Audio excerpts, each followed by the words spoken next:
कैसी लग रही हूँ मैं? अच्छी लग रही हो, हमेशा की तरह। अच्छा,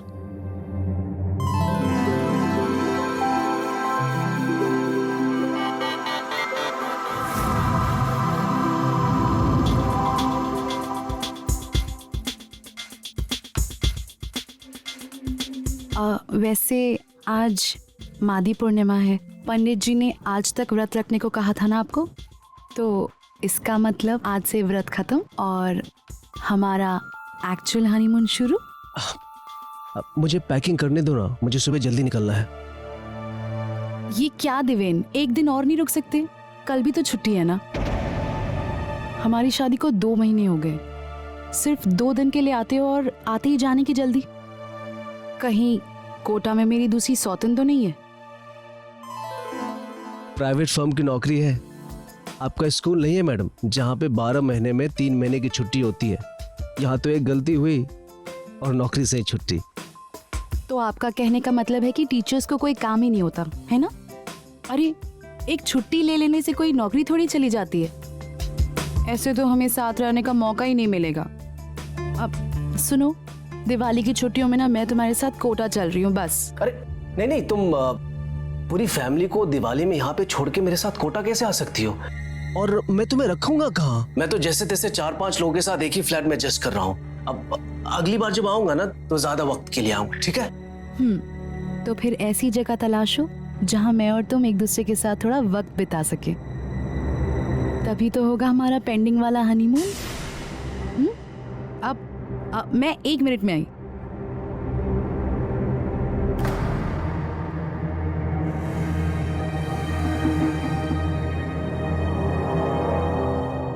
ये देखो,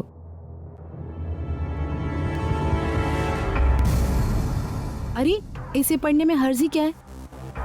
ये प्राचीन शास्त्रों का ऐसा ज्ञान है जो दाम्पत्य जीवन जीने में आपकी सहायता करता है। वो उस दिन आप बहुत नर्वस हो गए थे ना, सोचा आपको गिफ्ट में दे दूं। हद हो गई जयंती, मतलब तुम्हें कोई कैरेक्टरलेस पति मिल जाता तो तुम खुश रहती है ना, जिसका शादी से पहले भले ही कितनी औरतों के साथ संबंधी क्यों ना हो। लेकिन मैं लूज कैरेक्टर नहीं हूं और मैं इस रिश्ते को सिर्फ शारीरिक संतुष्टि के आधार पर नहीं देखता। मुझे नहीं पता था तुम्हारी सोच इतनी गंदी है। मतलब तुम्हें जरा भी शर्म नहीं आई क्या ये किताब मुझे गिफ्ट करते हुए? अब मैंने सोचा था कि सोचने की जरूरत नहीं है, सिर्फ इतना जान लो कि मैं बहुत सात्विक इंसान हूं। देखो जयंती, मैं कभी इन गंदे विचारों और संगत में नहीं रहा। शादी से पहले सिर्फ पढ़ाई और करियर पे फोकस था। मैं तुमसे सिर्फ इतना चाहता हूं कि हमारा रिश्ता एक शारीरिक इच्छा पूर्ति बन के ना रह जाए। मां देख ली तो पता नहीं क्या सोचती। पर मेरी बात तो सुनिए।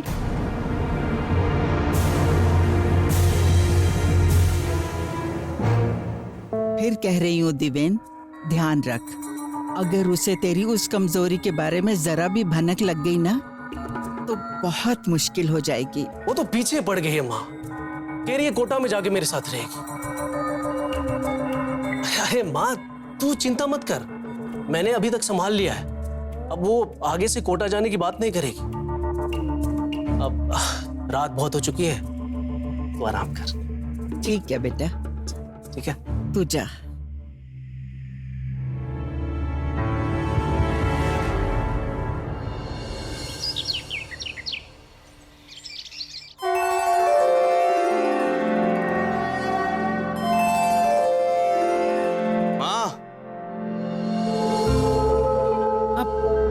सुरेन, ये शर्ट तो मैं राहुल के लिए लेकर आई हूँ।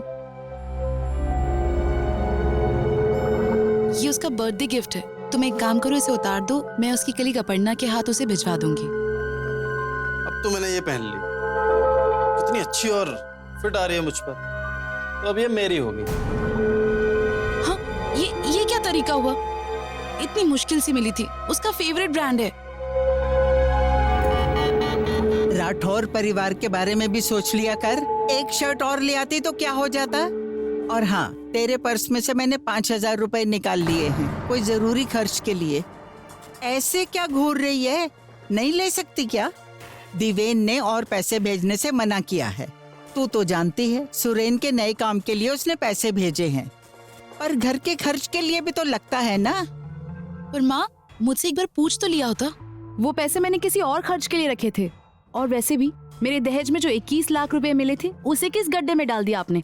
अरे वाह, बहुत मुंह खुलने लगा है तेरा। इसीलिए मैं पढ़ी लिखी बहू नहीं लाना चाहती थी। जब चाहो जबान लड़वा लो। और 50 लाख रुपए मिल रहे थे हमें दहेज में। तो वही रिश्ता कर लेना था ना, किसी ने रोका था क्या आपको? पता नहीं मेरे बेटे ने क्या देखा था तुझ में। जब तेरा बाप इतना दहेज ना दे पाने पे गिड़गिड़ाया था ना देवेन के सामने, तो बेचारे का दिल पिघल गया था। अब वही लड़की आरती उतार रही है मेरी। फुंकार ले जितना फुंकारना है। आने दे इस बार देवेन को। बताऊंगी उसे कि कैसे नागिन बहू लेकर आया है।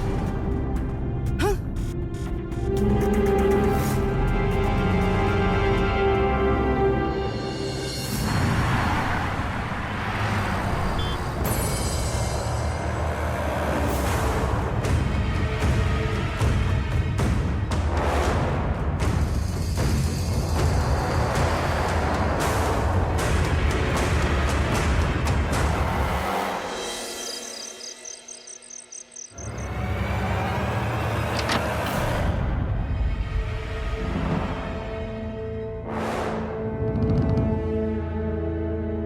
सुनिए ना, वो यहाँ बहुत गर्मी है ना, अब मैं बाहर जाके सोता हूँ। अरे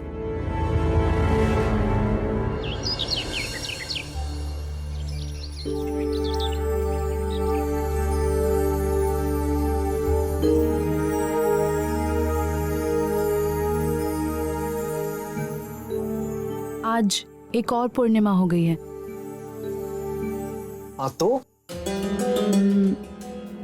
मैं क्या सोच रही थी कि आज हम डिनर करने बाहर चलें और होटल बुक करके हमारी सुहागरात भी हो जाएगी।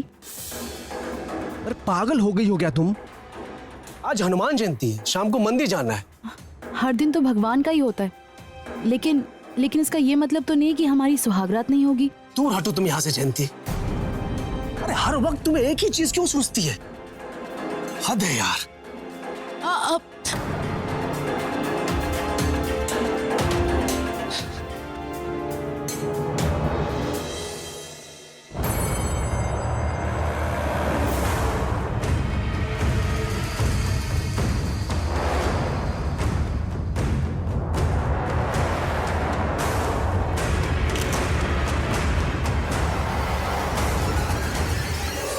क्या बात कर रही हो? शादी के 4 महीने हो गए और अभी तक तू वर्जिन है। झूठ। एक साथ एक ही बिस्तर पे आदमी और औरत का साथ घास और आग के यारी के जैसे होता है, और घास को तो जलना ही है। सच कहा अपर्णा, पर देवेन सिर्फ हर महीने 2 दिन के लिए आते हैं, और उसमें भी उनका वो व्रत वगैरह का चक्कर। पता नहीं, कभी कभी तो मुझे लगता है वो जैसे मुझे फ्रॉड कर रहे हैं। जयंती, तू देवेन से साफ साफ बात कर। देख, याद रखना, शारीरिक सुख के बिना शादी नहीं टिकती। कोशिश तो कर रही हूँ, पर कुछ ना कुछ तो करना ही पड़ेगा।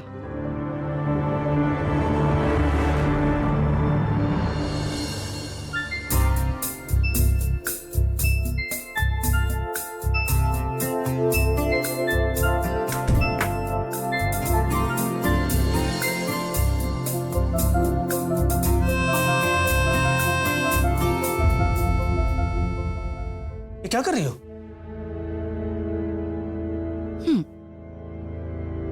कुछ नहीं, वही जो एक पति पत्नी को करना चाहिए। एक औरत हूं, इसलिए ऐसी पहल करना मुझे भी अच्छा नहीं लग रहा, लेकिन आप तो कर सकते हैं ना। 2 महीने पहले ही व्रत खत्म हो गए थे और हमारी सुहागरात कब की मन गई होती। तुम्हें शर्म आती है? अरे बीबी के संस्कार ऐसे होते हैं? मेरे दोस्त रिश्तेदारों में किसी की बीबी ने इतनी गंदी हरकत नहीं की, और ऐसे ही झगड़ा बढ़ाते रहे ना तो एक बात याद रखो, महीने के 1-2 दिन आना भी बंद कर दूंगा। सुनो, मैंने कहाँ झगड़ा किया है? अच्छा सॉरी। अरे मेरी बात तो सुनो, सुनिए ना, अब दरवाजा तो खोलिए। अच्छा ठीक है ना बाबा, सॉरी। अब सुनिए, मेरी बात तो सुनिए। क्या सुनूं मैं, क्या सुनूं? आप ऐसे गुस्सा मत मुझे करिए। तुम्हारे साथ रहना ही नहीं। रोज एक ही चीज में पागल हो गया हूं मैं। आप ऐसे गुस्सा मत करिए। देखिए नहीं, आप नहीं, लोग नहीं। प्लीज। माँ, क्या हुआ? माँ, तू ठीक है ना? माँ, क्या हुआ? माँ, वहाँ बैठ। माँ क्या हुआ? ये मनहूस 2 दिन भी चैन से नहीं रहने दिया मेरे बेटे को घर में। आज ही तो आया था और आज ही जा भी रहा है। ये डायन सबका चैन छीन कर ही तुझे सुख मिलेगा, पर तुझे क्या? तू तो कल बैग उठाकर चल देगी स्कूल। आई बड़ी मैडम जी। पर माँ मैंने किया क्या है? चुप कर। मेरे तो भाग ही फूट गए। इस उम्र में भी रसोई और घर के काम में खटकती हूँ मैं, ये सोचकर कि तू मेरे बेटे का ख्याल रखेगी, लेकिन ये नक्षत्री मेरे बेटे को घर से भगाने पे ही लगी है। पर माँ मेरी बात तो सुनिए। चुप कर।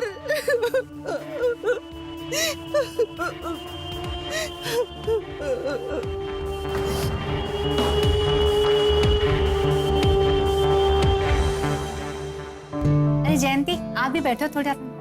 अब नहीं, आप लोग बातें करो, खाना बनाना है। कितना प्यारा बच्चा है, पता नहीं भगवान मुझे इतना प्यारा पोता कब देगा। अरे क्या माँ जी, आप भी अगले साल देगी ना आपकी बहू, थोड़ा सब्र रखिए। वो मेरे बेटे को हाथ लगाने दे, तब तो पोते का मुंह देखूं ना मैं। तुम्हें तो पता है कितना हट्टा कट्टा है मेरा दिवेन। जरूर इसी में कोई कमी होगी, इसीलिए तो इसके बाप ने इसकी शादी इतनी जल्दी करवाने की। मेरे दिवेन को तो इसकी मनहूस नजर खा गई। शारीरिक तौर पर कमी भले पुरुष में हो, लेकिन हमारा समाज कुछ भी जाने बिना सीधा औरत को ही दोषी ठहराता है। क्या इसकी अनेकों वजह में से एक वजह ये नहीं कि कुछ पुरुषों की सोच में रेलवे स्टेशन और बस स्टैंड पर लगे मर्दाना कमजोरी के विज्ञापन गहरी कुंठा भर जाते हैं। नीम हकीमों का फैलाया ये जाल रोज न जाने कितने सैकड़ों युवाओं को गुमराह कर जाता है। खैर वजह जो भी हो, लेकिन समस्या जयंती जैसी लड़कियां और उनका परिवार भोगने पर मजबूर हो जाता है। दहेज के लालच और समाज में नपुंसक होने की बदनामी से बचने के लिए राठौड़ परिवार ने अपने बेटे देवेन की शारीरिक कमजोरी को छुपाकर ये रिश्ता तय कर ली। लेकिन इसमें जयंती का क्या दोष? शारीरिक सुख हर वैवाहिक जीवन का मूलभूत आधार होता है और पति पत्नी का समान अधिकार भी। लेकिन जयंती ना सिर्फ अपना वो अधिकार पाने में लगातार नाकाम हो रही थी, बल्कि राठौर परिवार उसके खिलाफ किसी षड्यंत्र में भी जुट गया था। तो क्या जयंती इन साजिशों का सामना कर पाएगी या हालातों के आगे घुटने टेक देगी? प्रणाम माँ। जीते रहो बेटा। कैसी हैं आप? मैं ठीक हूँ। देखिए ऐसा करते हैं, पहले 2 5 सीटर्स लेते हैं और इसके बाद 1 7 सीटर्स, ठीक है? चाय? भाभी। अब माँ ये आपके लिए। हाँ भैया, इतने से हम अपनी टैक्सी सर्विस शुरू कर सकते हैं। फिर सब मिलकर ना पुष्कर मेले में जाएंगे। हाँ माँ, क्यों नहीं, बिल्कुल। अब माँ मैंने सोच लिया है कि आपको पोता चाहिए, तो मैं देवेन के साथ कोटा जा रही हूँ। अपने पति के साथ थोड़ा रहूंगी, भले ही कैसे भी रहूं। शादी का मतलब ये नहीं कि पति के गले में ही लटकी रहो। कितने लोग हैं जो अलग अलग शहरों में रह के भी नौकरी करते हैं और अपनी शादी पे आंच भी नहीं आने देते, और फिर दिवेन आता जाता रहता है ना। पर माँ मेरे साथ कितना टाइम बिता पाते हैं ये?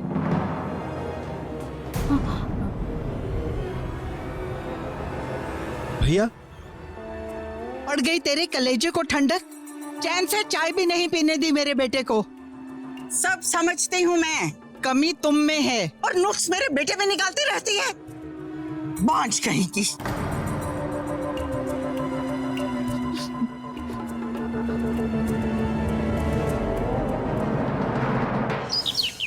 अभी जाके उनके हाथ पैर तोड़ता हूँ। उनकी हिम्मत कैसे हुई दीदी के साथ ऐसा करने की? राहुल पहले पूरी बात समझ तो लो। क्या जानना है पापा? राठौर फैमिली जब दहेज के लिए आदी थी तभी आपसे बोला था कि दीदी का रिश्ता वहां मत करिए, वो लोग अच्छे लोग नहीं है। पापा, राहुल सही तो कह रहा है, आपको उन्हें दहेज नहीं देना चाहिए था। आपने अपनी पूरी जिंदगी की कमाई उन लालची लोगों पर उड़ा दी। दुनिया का हर बाप अपनी बेटी के भविष्य के लिए कुछ ना कुछ देता है, और तुम वहां खुश रहोगी, हमने भी यही सोच कर दिया था।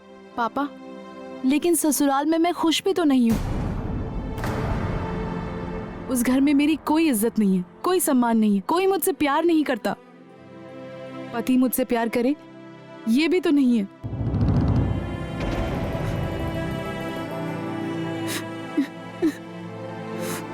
चुप हो जा बेटी, चुप हो जा। मैंने तो पहले ही बोला था कि वो लोग अच्छे लोग नहीं है। अब देख रहे हैं ना दीदी की क्या हालत कर दी है।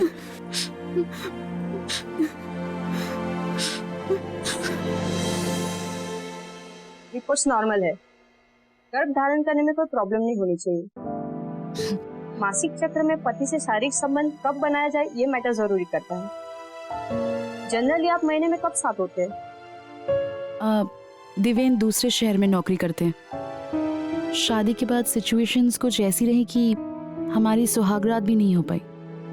पर डॉक्टर, पता नहीं मुझे क्यों ऐसा लगता है कि शायद वो मुझे अवॉइड कर रहे हैं। उन्हें कोई मानसिक समस्या हो सकती है या कोई हीन भावना हो सकती है।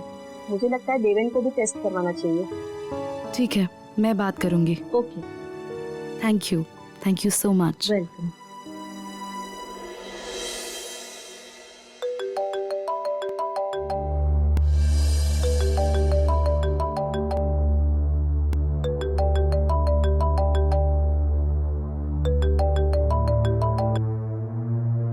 हेलो, हाँ जीजू, क्या बात है? वैसे हमें आपसे और आपके परिवार से ऐसी उम्मीद नहीं थी। देखो, मैं सबकी तरफ से माफी मांग रहा हूँ। माँ उस दिन कुछ ज्यादा ही बोल गई थी, लेकिन जयंती के जाने का अफसोस हम सबको है। राहुल, जयंती को फोन दो, मुझे उससे भी माफी मांगनी है। दीदी, जीजू आपसे बात करना चाहते हैं।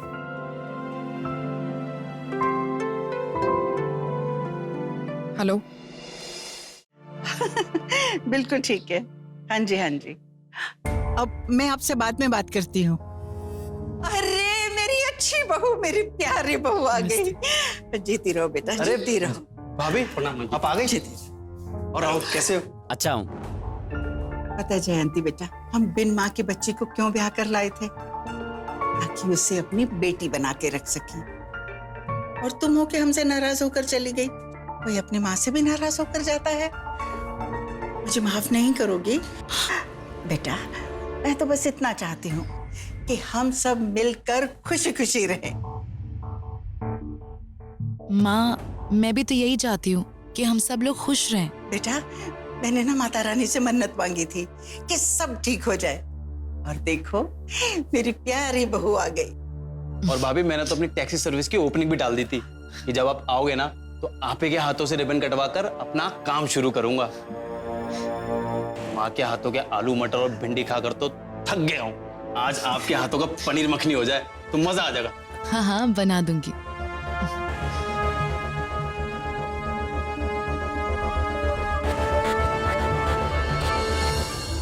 मैं अजमेर गई थी, वहां जाकर मैंने अपने टेस्ट करवा लिए हैं। अब आप भी अपने टेस्ट करवा लीजिए।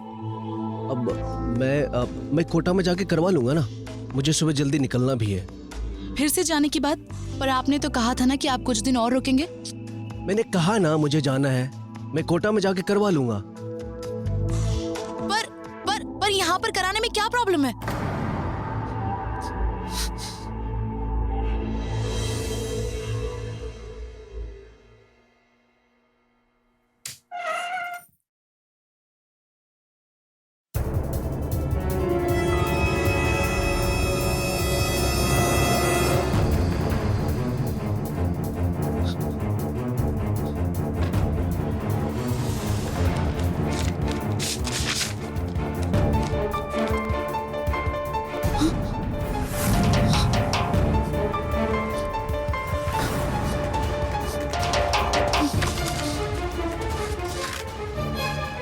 इसका मतलब देवेन शारीरिक संबंध बनाने के काबिल ही नहीं है।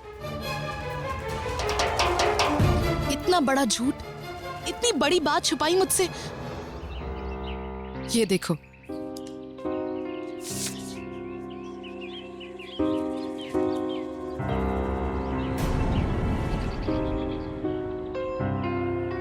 देवेन के नपुंसक होने का सबूत मिलने के बाद अब मैं और उसके साथ नहीं रह सकती।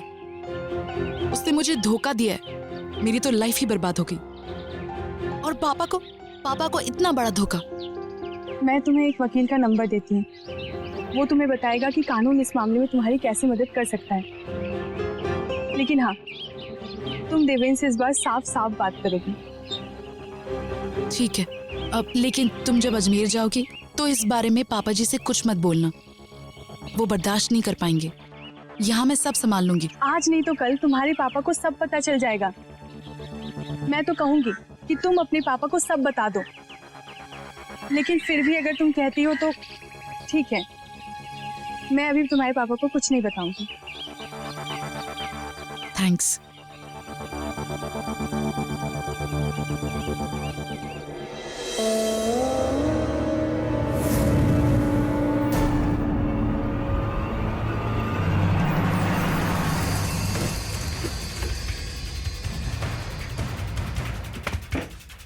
क्या हुआ माँ? सुरेन, अलमारी तुमने खोली थी? नहीं माँ, मैं तो अभी आरटीओ से आया हूँ। दिवेन की रिपोर्ट नहीं मिल रही। क्या? जयंती के हाथ तो नहीं लग गई? अब क्या होगा माँ?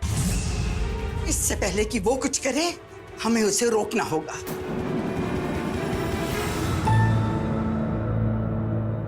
हेलो, देवेन, तुम इस हफ्ते घर आ रहे हो या मैं कोटा हूँ? मुझे बहुत जरूरी बात करनी है। अरे नहीं, तुम मत आओ, और मैं भी नहीं आ सकता, अब बहुत बिजी हूँ यार। मैं रात में फोन करता हूँ, अभी ऑफिस के लिए निकलना है। हाँ, पहले ही फोन काट दिया।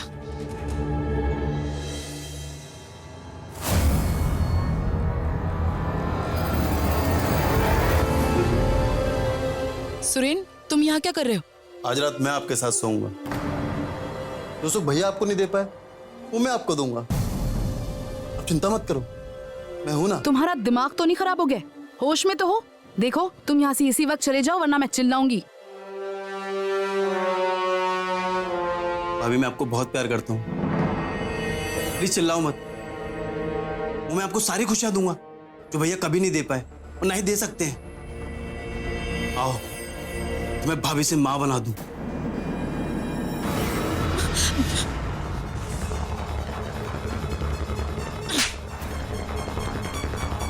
मुझे चाटा मारती है, अब देख मैं तेरे साथ क्या करता हूँ। छोड़ो, छोड़ो, मैंने कहा छोड़ो। बड़ी सती सावित्री बनती है। जो सुरेन कह रहा है वो ही कर। इसी में हमारे घर की भलाई है और तुम्हारी भी। मैं मर जाऊंगी लेकिन ऐसा कुछ नहीं करूंगी। मैं तुम्हारी बेटी की सच्चाई सबको बताऊंगी, पुलिस को बताऊंगी। लाखों का दहेज लिया आपने। देखिए समधी जी, अब आपसे मदद मांगना अच्छा तो नहीं लग रहा, पर क्या करें, दिवेन ने जयंती को सरप्राइज देने के लिए घर खरीदा है कोटा में, और उसकी पेमेंट के लिए 10 लाख रुपए कम पड़ रहे हैं। अगर आप इंतजाम कर दें तो फिर दिवेन और जयंती कोटा में साथ रह सकते हैं। वो तो ठीक है, लेकिन इतनी जल्दी कैसे हो सकता है? मुझे थोड़ा टाइम चाहिए। ठीक है,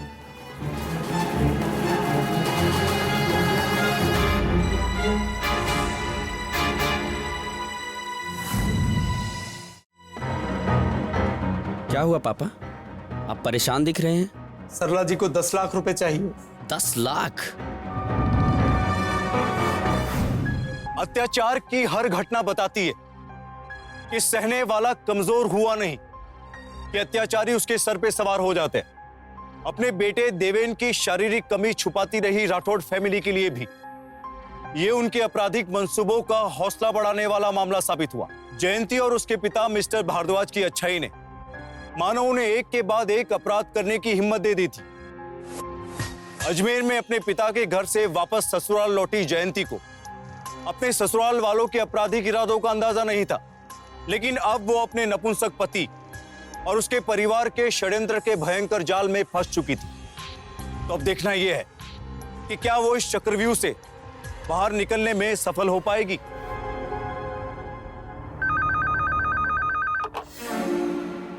हेलो। नमस्कार समधिन जी। नमस्ते जी। जरा जयंती से बात कराइए। कहाँ है जयंती? जयंती तो कोटा गई है। अच्छा,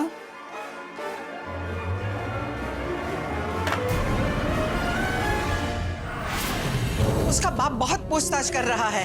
इससे पहले कि उसे शक हो जाए हमें कुछ करना होगा।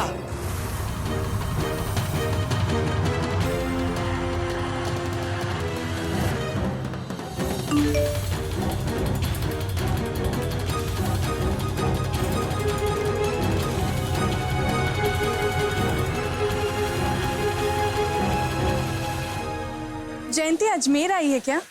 उसके ससुराल वालों ने बताया था। दीदी यहाँ तो नहीं आई हैं, लेकिन पापा के पास उनका एसएमएस आया था कि वो जीजू के साथ रणथंभौर में हैं।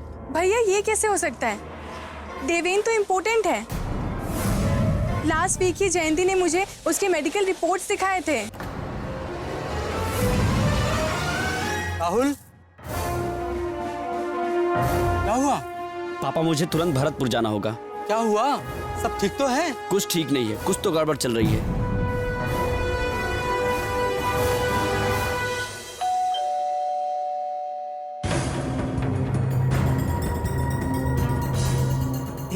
जयंती का भाई आया है। तू पिछले दरवाजे से निकल जा।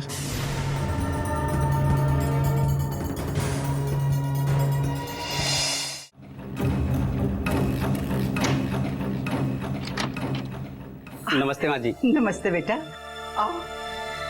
कैसे आना हुआ? माँ वो बस भरतपुर एक फ्रेंड से मिलने आया था, तो अच्छा। पापा ने थोड़ा सा सामान दे दिया। और राहुल कैसे हो? बढ़िया, आप कैसे? मैं भी अच्छा हूँ। ये मिठाई। इसकी क्या जरूरत थी? ये साड़ी मैं दीदी के रूम में रख देता हूँ, वो आएंगी तो ले लेंगी।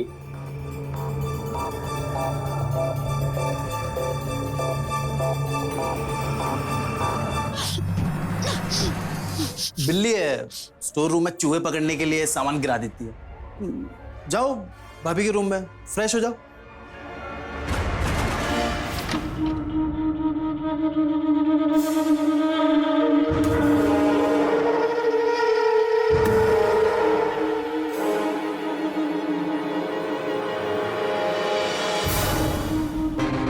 ये तो दीदी का फोन है, तो रणथंभौर से मैसेज कैसे आ सकता है?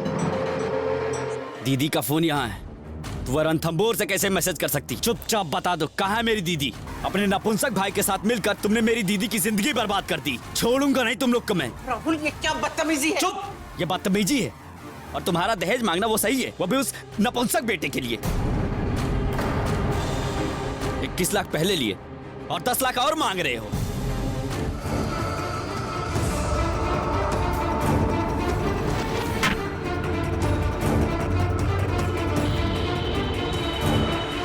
सत्यानाश।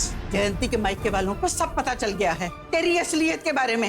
ये किस्सा आज रात को ही खत्म करना पड़ेगा। इसे किसी झील या नदी में जाके फेंक दो, सुबह तक इसे मगरमच्छ निकल जाएंगे। चुप।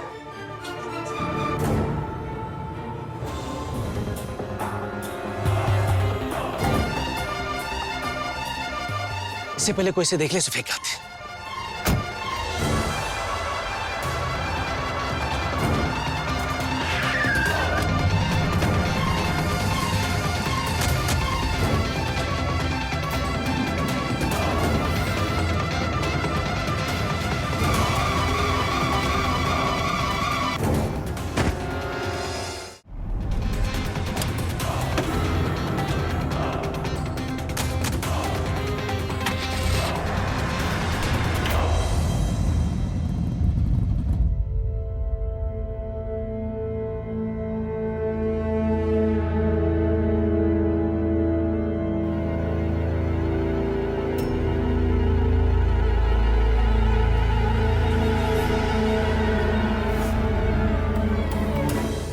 सर मैंने ही आपको फोन किया था। ओके, चेक करो इसे।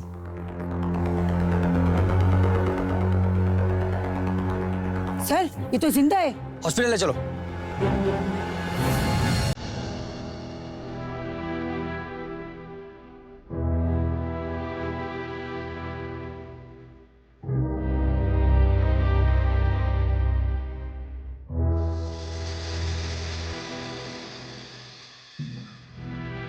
सर मुझे नहीं पता कि मैं वहाँ पे कैसे पहुँची, पर मुझे अपने ससुराल वापस नहीं जाना।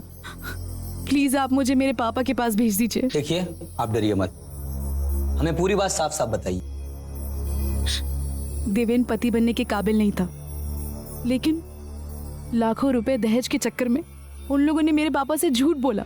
मैंने कई बार देवेन से बात करने की कोशिश की, लेकिन मुझे क्या पता था कि वो लोग सब एक दूसरे से मिले हुए हैं। देवेन जब कोटा रहने लग गया तो मैंने उसे कई बार बोला कि मुझे भी अपने साथ ले चलो, लेकिन उसने मेरी एक भी बात नहीं सुनी। उसके बाद मेरी सास रोज मेरे ऊपर एक से एक नए नए अत्याचार करती थी मेरे ऊपर। उस दिन मेरे रूम में सुरेन आकर के जबरदस्ती करने की कोशिश करने लगा। जब मैंने उसे मना किया तो उन लोगों ने मुझे स्टोर रूम में बंद कर दिया। मेरा भाई आया था मुझसे मिलने, लेकिन उन लोगों ने उसे मुझ तक पहुंचने ही नहीं दिया और उसे मार दिया।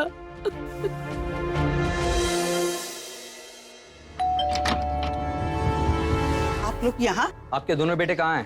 पर क्यों? आने चलेंगे तो सब पता चल जाएगा। अरेस्ट करो इन्हें। बताओ तो सही। अरे लेकिन किस इन्हें भी लेके चलो। अरे लेकिन इंस्पेक्टर साहब सुनिए तो। चलिए आप चलिए।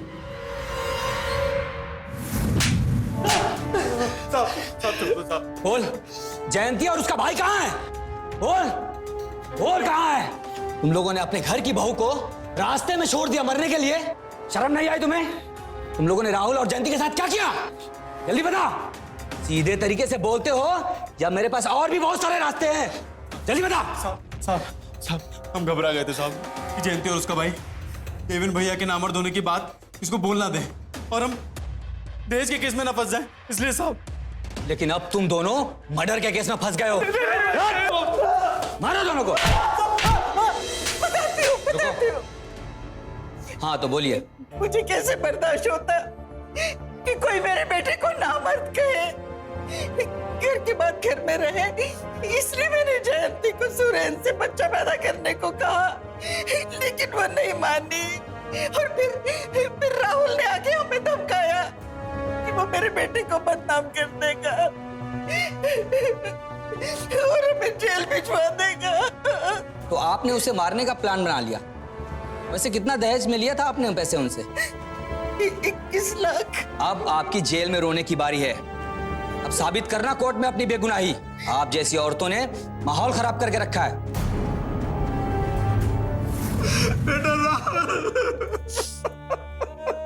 पापा आप ऐसे मत रोइए, राहुल की आत्मा को जरूर शांति मिलेगी। देवेन और उसके लालची घर वाले आखिरकार सलाखों के पीछे जा रहे हैं। आप ऐसे दिल छोटा मत करिए।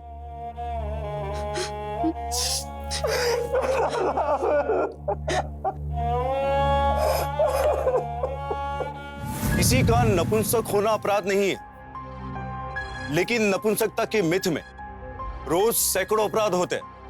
देवेन की शारीरिक कमी जानते हुए जयंती से उसका रिश्ता जोड़ना अगर अपराध था, तो दहेज का लालच उससे भी बड़ा अपराध। और इस कड़ी में वो एक के बाद एक गुनाह करते चले गए।